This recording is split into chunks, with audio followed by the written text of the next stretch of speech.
Regine Velasquez, solid fan ng Kim Pao. Pero para bang nahuhulog na.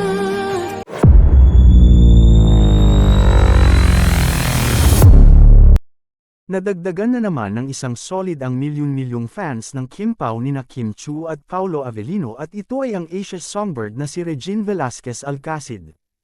Ipinangalandakan ni Regine sa kanyang IG post ang pinagsama-samang footage ng iba't ibang ganap ng Kim Pao mula sa kanilang shows hanggang sa backstage.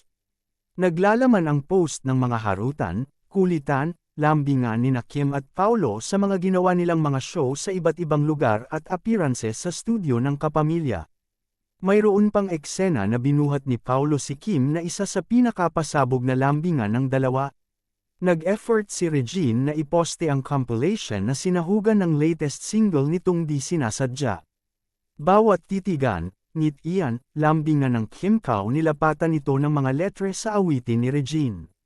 Mas lalong kinilig ang mga Kim Pao fans sa video kaya naman nagpapasalamat ang mga ito sa pagmamahal at suportang ibinibigay nito sa kanilang paboritong love team.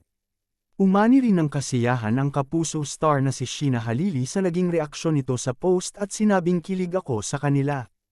Hindi malinaw kung mismong si Regine ang nag-edit ng video at nilagyan niya ng theme song ng kanyang sariling kanta. Nabulag ang mga netizen at hindi na inusisa si Regine. Sa halip tumugma raw ang mga kilig sa Kim Pao sa lyrics ng kanta.